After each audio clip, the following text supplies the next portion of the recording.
آدمی سوچ کے پیچھے پیچھے چلتا ہے، جو سوچے گا اسی پر توانائی لگے گا۔ کوئی آدمی کھیل کود کی سوچتا ہے تو کھیل کود پر طاقت قوت مان لگاتا ہے، کوئی آدمی سیر و سیاحت کی سوچتا ہے، ٹوریزم گھومنا پھرنا اس پر جان مال اور صلاحیت لگاتا ہے، کوئی آدمی کاروبار سوچتا ہے، کاروبار پر اپنی طاقت لگاتا ہے، اور کوئی آدمی دین کو سوچے گا تو پھر دین پر لگائے گا، اور جان مال وقت صلاحیتوں کو لگانے کا سب سے بڑا مصرف جہاں لگایا جائے وہ دین ہے۔ حضور علیہ السلام اور حضرات صحابہ کرام رضوان اللہ تعالی علیہم کی زندگی دیکھتے ہیں تو ان کا سب سے زیادہ جان مال وقت صلاحیت دین پر لگا ہے، سب سے زیادہ۔ یہ سب سے بہتر افضل مصرف ہے جہاں لگایا جائے، جس کا دنیا آخرت میں صلہ ملے گا اور بہت بڑا ہوا صلہ بدلہ ملے گا۔ تو سوچ جب ہماری درست ہوگی، ان مشوروں میں سب سے پہلے ہماری سوچ درست ہو، سوچ درست ہوگی تو پھر جان مال صحیح جگہ لگے گا۔ اس لیے یہاں ہمیں طالب بن کر بیٹھنا ہے، طالب ہے، طالب نوازا جاتا ہے اور بقدر طلب اس کو دیا جاتا ہے، جیسی طلب ہوگی جتنی طلب ہوگی، اچھی طلب ہے، اچھی طلب ہے، زیادہ طلب ہے تو اللہ خوب دے دے گا۔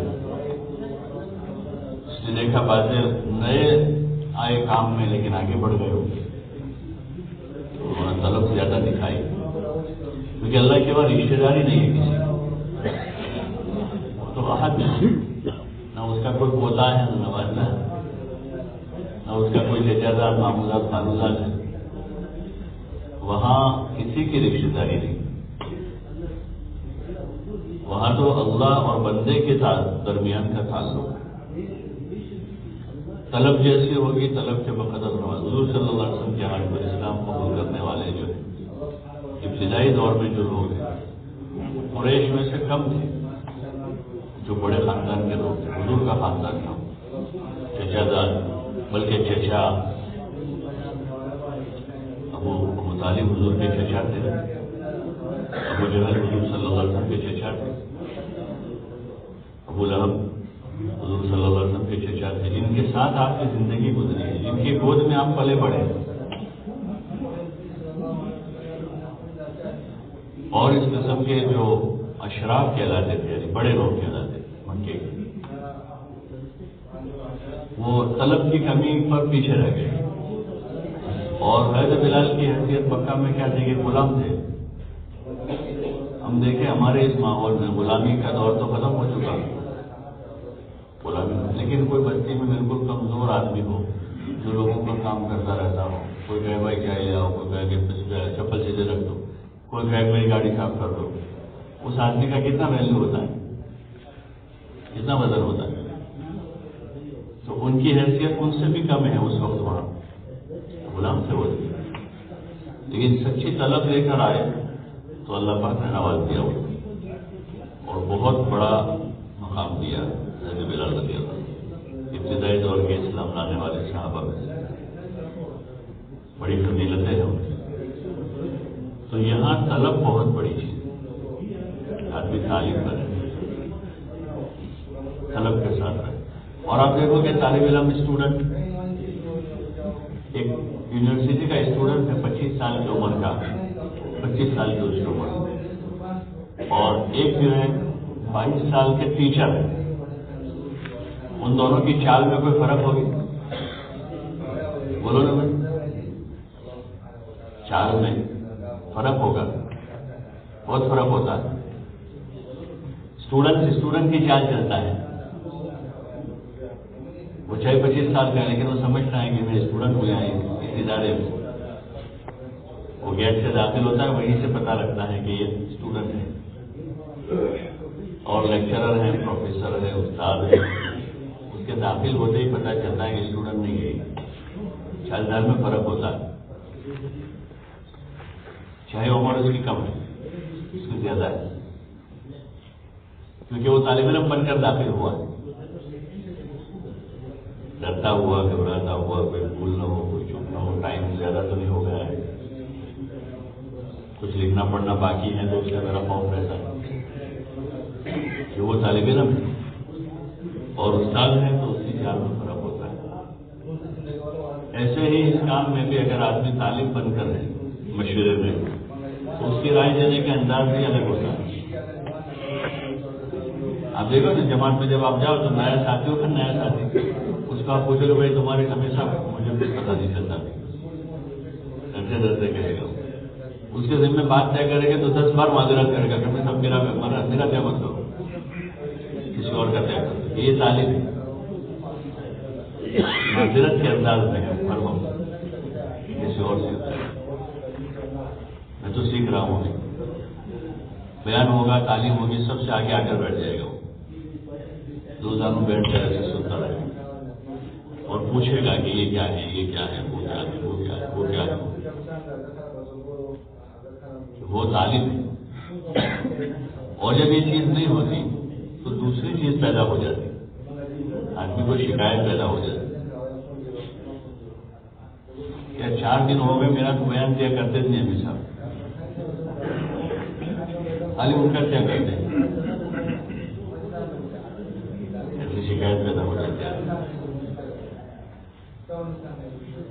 کوئی ایسا موقع ہوتا ہے تو آدمی کو دل میں بات رہ جاتی ہے کہ یار اس کا تو ان کا برتاؤ برابر ہے، وہ دوسری بات پیدا ہو گئی، اللہ ہماری حفاظت کرو۔ ماشاء اللہ پورا ملک جڑا ہے، یہ کام جو ہے ہمیشہ موت تک ہمیں سیکھنے کی نیت سے کرنا ہے، ہم سیکھنے والے ہیں۔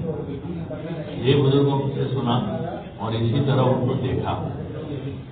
کہ ہم تو سیکھنے والے ہیں، ہم تو سیکھنے والے ہیں۔ تو سیکھنے والے آدمی کا انداز ہی جو ہے وہ متواضعانہ ہوتا ہے، وہ چھوٹا بن کے رہتا ہے، وہ چھوٹا بن کے رہتا ہے، مشورے کے موقع پر بھی رائے دینے لینے میں اور کام کرتے وقت چلتے پھرتے بھی جو ہے ایک تصویر ایسی ہماری بن رہی ہو، تصویر بنتی نا، ایسی تصویر بن رہی ہو کہ ہم چھوٹے کام کرتے کرتے ہم چھوٹے بن رہے ہیں۔ یہی خوبی ہوتی ہے دین کے کام کی کہ آدمی کو اپنے چھوٹے پن کا احساس اچھی طرح سے ہو جائے کہ چھوٹا ہوں اور اللہ بڑا ہے، اور کون بڑا ہے؟ میں سب سے چھوٹا ہوں، اللہ سب سے بڑا، یہ احساس اندر ہوتا ہے۔ تو پھر ہمارا رائے دینا لینا جو ہے اسی طرح کا ہو، اس میں بھی توازن ہوگی، عاجزی ہوگی، انکساری ہوگی، اور فکر کے اعتبار سے آدمی میں بلندی آئے گی، فکر کرنی۔ شیطان جو ہے ڈر پیدا کرتا ہے اندر، کیا تم پھر بات رکھو گے میں تمہارے دل میں آئے گا، مشورے والوں کو اس طرح ڈراتا ہے۔ ایک تو بھی چلا لگا کر آئے، پھر 3 دن جانے کا ہے، اور اس سے پہلے مستورات میں وقت لگا کر آئے، اس سے پہلے اجتماع میں جا کر آئے، اس سے پہلے وہ سارا جو کچھ وہ کر کے اگر تو تم نے اس کو رکھا پھر تمہارے دل میں آئے گا، ڈر پیدا کرتا ہے شیطان، اندر ڈر پیدا کرتا ہے۔ لیکن کام کرنے والے جو ہے اس سے ڈرتے نہیں، تقاضوں سے گھبراتے نہیں، ذمہ داریاں اٹھانے سے وہ ڈرتے نہیں، بلکہ ذمہ داری اٹھاتے ہیں، اور کہتے ہیں نا یہ آدمی کام کھا جاتا ہے، کام کرنے تو کام چاہیے لیکن یہ آدمی کام کو کھا جاتا ہے، یعنی جتنا تو اتنا پورا کر لیتا ہے، یہ صفت ہمارے اندر پیدا ہو۔ اللہ تعالیٰ نے صحابہ کے مشوروں کا تذکرہ کیا ہے، وَأَمْرُهُمْ شُورَىٰ بَيْنَهُمْ وَأَمْرُهُمْ شُورَىٰ بَيْنَهُمْ وَمِمَّا رَزَقْنَاهُمْ يُنْفِقُونَ، کہ یہ اپنے کاموں کو آپس کے مشورے سے کرتے ہیں، کیسے کرتے ہیں؟ آپس کی مشاورت سے کرتے ہیں، یعنی ہر آدمی اپنی چال خود طے نہیں کرتا کہ کوئی اس سم جا رہا ہے، کوئی اس سم جا رہا ہے، کوئی اس سم جا رہا ہے، بلکہ آپس کی مشاورت سے کام کرتے ہیں، یہ ان کی صفت بیان ہے صحابہ کی۔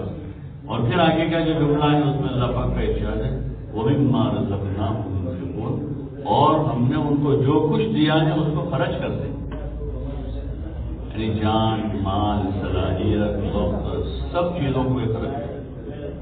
تو مشورہ ہے ہی اس لیے کہ تقاضے آئیں گے، بلکہ تقاضے پیدا کریں گے، تقاضے پیدا کریں گے اور ان تقاضوں کو پورا کرنے کی شکلیں بنائیں گے۔ یہ تقاضے ہیں، اب اس کو کیسے پورا کرنا ہے؟ پورے ملک کی سطح کے تقاضے، صوبوں کے تقاضے، علاقوں کے تقاضے، بیرونی نقل و حرکت سے متعلق تقاضے میں جماعتیں بنائی جائیں تاکہ پورے ملک میں جماعتیں پہنچیں، اور وہ جوار کے ممالک میں جماعتیں بھیجنی، کیونکہ ہمارا کام تو پوری امت کا ہے۔ اس طرح کے جو ہمارے مشورے ہیں، ملکی مشورہ ہیں یا اور اس سے اوپر کی سطح کے جو مشورے ہوتے ہیں، تو اس میں ہماری فکر و سوچ میں بلندی پیدا ہو، محدود نہ ہو جائے، بلکہ اور زیادہ اوپر کی سوچ، اور اوپر کی سوچ ہے۔ نیچے سے کام کرتے کرتے کرتے کرتے اوپر کی سوچتے اور اوپر کی فکر پیدا ہو کہ پورے ملک کے گھر تک کیسے دین پہنچ جائے، اور وہ جوار کے ممالک میں کیسے دین پہنچے، اور پورے عالم میں پورا دین۔ ایک جماعت بھیج دینا کافی نہیں کہ میں بوتسوانا ہمارے ذمہ ایک جماعت وہاں بھیجنے کی، اور ایک جماعت ہم کو برازیل بھیجنے کی، اور ایک جماعت ہم کو وینزویلا بھیجنے کی، اور ایک جماعت ہم کو رائبن بھیجنے کی یا بنگلہ دیش بھیجنے کی۔ یہ تو ایک ابتدا اور شروعات ہے، یہ ایک ابتدا ہے۔ اصل ہماری ذہن نیت میں ہوگا کہ پورے عالم میں اللہ کا پورا دین کیسے زندہ، جو اصل چیز ہے۔ پہلے مرتبہ مقاصد کا تذکرہ نہیں ہوتا تو وسائل مقصد کا درجہ لے لیتا ہے۔ مقاصد کا جب تذکرہ نہیں ہوتا یا وہ ذہن سے خارج ہو جاتا ہے تو جو وسیلہ ہوتا ہے وہ مقصد بن جاتا ہے۔ ہمارا یہ جو پوری نقل و حرکت، ہمارے مشورے، مذاکرے، ہمارا عروج، مقامی کام، یہ وسیلہ ہے، یہ وسیلہ ہے، سبب ہے مقصد تک پہنچنے کا۔ اور مقصد کیا ہے؟ ہدایت، کہ پورے عالم کے انسانوں کو ہدایت کیسے دے جائے، پورے عالم کے انسان۔ کسی کو یہاں سے ہندوستان جانا ہے تو جانا وہ مقصد ہے، جانا مقصد ہے۔ اب یہاں سے کس طرح جانا، کون سے روٹ سے جانا، کون سی ایئر لائن سے جانا، یہ وسیلہ ہے۔ اب اس میں کوشش کرے گا کہ اچھے سے اچھا سفر ہو جائے، طریقہ اختیار کرے، لیکن سفر میں ہی الجھ جاوے اور مقصد کے لیے جو وقت تھا اور جو جگہ تھی وہی بھول جائے گا۔ تو یہ ہمارا جو مشورہ ہے اس کا اصل بنیادی مقصد پورے عالم کے انسانوں کی ہدایت، میری اپنی ذات سے لے کر قیامت تک آنے والے انسانوں کو ہدایت ہے، اور اس کے لیے اعمال ہدایت جو انبیاء علیہ السلام نے دعوت ہے، تعلیم و تعلق ہے، ذکر و عبادت ہے، خدمت ہے، اس کو قائم کرتے ہوئے ہم آگے کو سوچیں گے، پورے ملک کو سوچیں گے، پھر پورے عالم کو سوچیں گے، اور وہاں کے لیے تقاضے پیدا کریں گے۔ کیونکہ ہمارا جو طریقہ ہے کہ جماعتوں کی نقل و حرکت کے راستے سے اور اپنے مقام پر مسجد کی جماعتوں کو مضبوط کر کے کام کرنا ہے، تو ان دونوں چیزوں کو سوچیں۔ پھر اس میں جو مختلف تجاویز کرتے ہیں کہ بھائی عورتوں میں کام کی شکل کیسے ہو، مختلف طبقات میں کام کی شکل کیسے ہو، ممالک میں 4 مہینے کی چلے کی جماعتیں کیسے جائیں، اندرون ملک جماعتیں چل پھر کر کیسے محنت کریں، تو وہ ہمارے امور رہتے ہیں مشکل۔ تو کچھ امور تو مشترکہ ہوتے ہیں ہر وقت کے لیے، جیسے بیرون جماعتیں، اندرون 4 مہینے چلے کی جماعتیں، مستورات کا کام ہے، طبقات میں محنت ہے، تو یہ مشترک چیزیں ہوتی ہیں ہر مرتبہ۔ کیونکہ جب تک یہ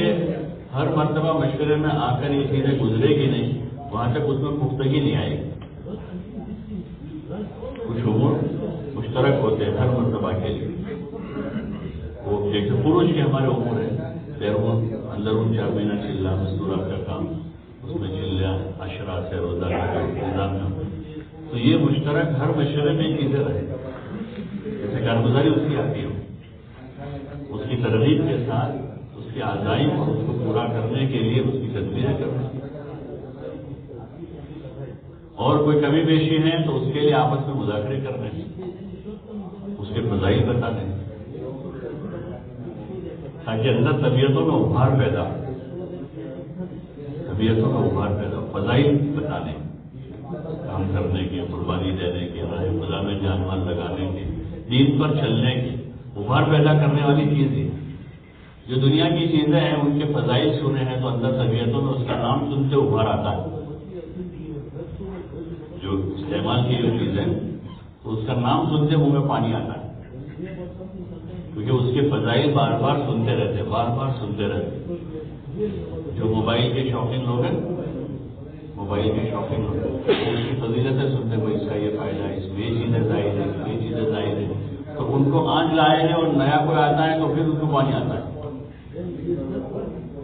حالانکہ اس پر خرچہ بہت سارا ہے لیکن پھر بھی پانی آتا ہے۔ تو اللہ پاک نے انسان میں فطرت رکھی ہے، انسانی فطرت ہے، اس میں لالچ ہے، اس لالچ کا یہ صحیح استعمال ہے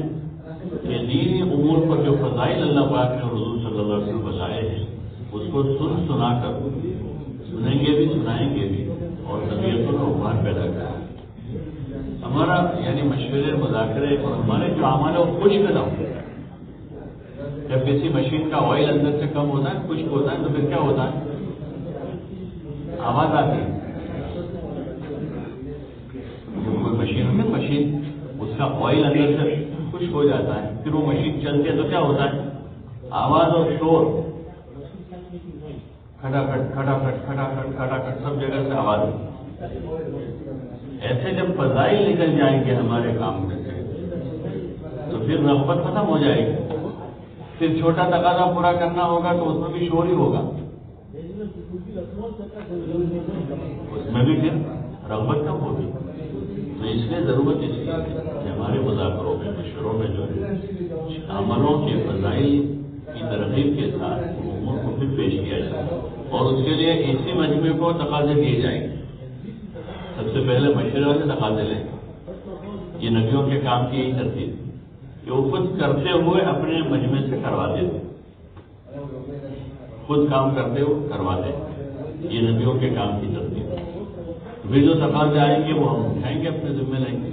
ہم اس کے لیے تیار ہیں۔ تو ان تقاضوں کا پورا کرنا آسان ہو جائے گا۔ ذمہ دار حضرات جو تقاضوں کو لے کر اٹھیں گے تو انشاءاللہ پیچھے جو مجمع ہے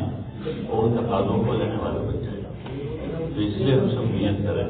کہ آج ہم جو بیٹھے ہیں تقاضے اپنے ذمہ اوڑھیں گے، لیں گے انشاءاللہ۔ اللہ سب کو